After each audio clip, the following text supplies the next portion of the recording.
Hey everyone, this is Jyoti here और आज हम कुछ इम्पॉर्टेंट क्वेश्चन करने वाले हैं। तो हमारा इसमें यहाँ पर जो पहला क्वेश्चन है वो है किंडरगार्टन का मतलब क्या होता है। तो किंडरगार्टन का मतलब होता है बच्चों का खेल का मैदान। किंडरगार्टन के जो कॉन्सेप्ट है वो किसने दिया है, ये मुझे कमेंट सेक्शन में बताओ। आगे है जो बेस्ट इवैल्यूएशन किसे माना जाता है, तो वो CCE को माना जाता है। CCE क्या होता है, ये मुझे इसकी फुल फॉर्म बताओ। वैसे आई थिंक पता होगा सबको, ठीक है। फिर भी मुझे कमेंट सेक्शन में बताना व्हाट इज़ CCE, ठीक है।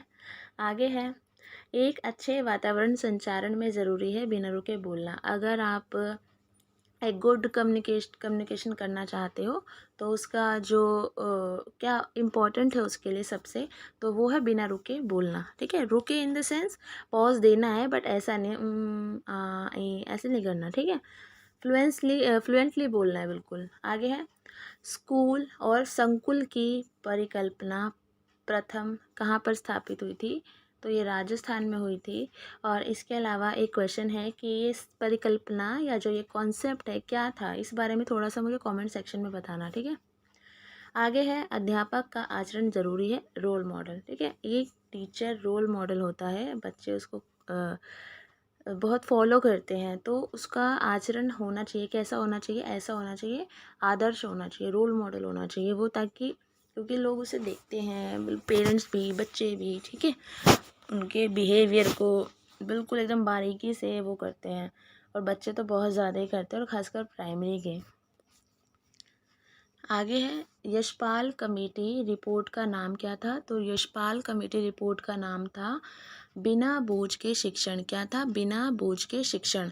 और ये रिपोर्ट कब आई थी, ये मुझे कमेंट सेक्शन में बताना। आगे है झूमिंग या झूम खेती किस प्रकार की खेती होती है, तो स्थानांतरण, ठीक है, ये घूम घूम के की जाती है। आगे है दो अक्षांशों के बीच समय अंतर कितना होता है, तो 4 मिनट होता है, ठीक है। लावणी महाराष्ट्र का लोक नृत्य है, पता ही होगा आपको। उसके बाद है हमारा दूरी समय आलेख का ढाल हमेशा चाल प्रदर्शित करता है, ठीक है। ये कुछ साइंस के क्वेश्चंस हैं, ठीक है। आगे है रीति का बहुवचन क्या हो जाएगा, रीतियाँ। स्पेलिंग ध्यान रखिएगा, रीतियाँ, र पे छोटे की मात्रा नहीं आएगी, बड़ी ही आएगी। उसके बाद है अध्यापन का सर्वाधिक महत्वपूर्ण कौशल। जो टीचर है उसके अंदर जो इम्पोर्टेंट जो स्किल है वो कौन सी होनी चाहिए, वो है विद्यार्थियों के समक्ष में आना जो अध्यापक समझ में आना जो अध्यापक कह रहा है। देखो, एक टीचर के अंदर सबसे इम्पोर्टेंट स्किल ये है कि वो जो बच्चों को पढ़ा रहा है वो उसे समझ आना चाहिए, ठीक है। ये अकॉर्डिंग टू ऑप्शन है, बाकी अकॉर्डिंग टू जो ऑप्शंस हमें अवेलेबल होंगे उसके हिसाब से हमें टिक करना है। मेन हमें बच्चों के हित में सोच कर ही साइकोलॉजी में आंसर्स देने होते हैं, ठीक है।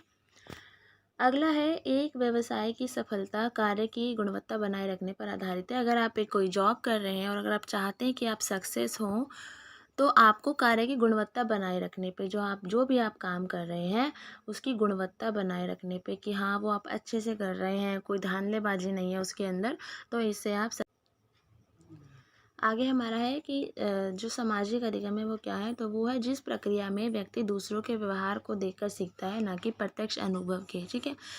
मतलब इसमें होता क्या है कि व्यक्ति अब खुद के एक्सपीरियंस से नहीं सीखता है, वो दूसरों के बिहेवियर से सीखता है, ठीक है।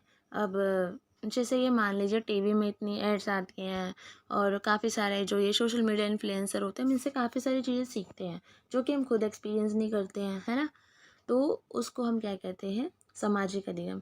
या आप अपने स्कूल क्लास में किससे सीखते हैं, बच्चे सीखते हैं आपस में एक दूसरे से चीज़ें, है ना, देख देख के सीखते हैं। अच्छा वो ऐसे लिख रही है तो मैं भी ऐसे लिखूंगा या लिखूंगी, ठीक है। तो उसको हम क्या बोलते हैं, सामाजिक अधिगम। आगे है म्यांमार को हम लोग बर्मा भी बोलते हैं, आपको पता ही होगा। चालुक्य की राजधानी शहर था, तो वो कौन सा था, बादामी। आगे है भारत के मूल निवासी कौन थे, तो वो थे द्रविड़। कौन थे, द्रविड़। आगे है केसर का मसाला बनाते वक्त पौधे का कौन सा जो भाग होता है, जो पार्ट होता है वो यूज़ में होता है, तो वो है वर्तिकाग्र। ठीक है। देश में, किस देश में शिक्षा के क्षेत्र में बौद्धिक उद्देश्य पर बल दिया गया, ठीक है। तो ये इसका जो आंसर है वो है ग्रीक। आगे है द्रोणाचार्य पुरस्कार, आपको पता ही है खेलों में प्रशिक्षण से संबंधित है। हिप्पोफोबिया एक बीमारी है जो कि घोड़ों में पाई जाती है, ठीक है। मंगल ग्रह को हम लोग लाल ग्रह भी बोलते हैं, सबको पता ही होगा। आगे भारत का जो फर्स्ट नेशनल पार्क है वो जिम कॉर्बेट नेशनल पार्क है। आगे है कौन से युद्ध के बाद अशोक की नीति में परिवर्तन आया था, सबको पता ही होगा। तो इसका जो आंसर है वो है कलिंग युद्ध। आगे है पेट्रोलियम रिफाइनरी उत्पाद का क्वथनांक सबसे कम होता है, तो इसका जो आंसर है वो है गैसोलीन में। शरीर में डीएनए का कार्य क्या होता है, तो डीएनए की फुल फॉर्म बताना मुझे कमेंट सेक्शन में, और इसके अलावा आनुवांशिकता को नियंत्रित करना, ठीक है। इसका जो मेन कार्य होता है वो होता है आनुवांशिकता को नियंत्रित करना। आगे हमारा है गरबा कहाँ का लोक नृत्य है, तो गुजरात का लोक नृत्य है। फ्रांस की क्रांति में डैश को नया अर्थ दिया गया, तो राष्ट्र को एक नया अर्थ दिया गया। तो ये कुछ हमारे इंपॉर्टेंट क्वेश्चंस थे। पीडीएफ के लिए आप लोग टेलीग्राम ग्रुप ज्वाइन करके वहाँ से इसको डाउनलोड कर सकते हैं। Thank you.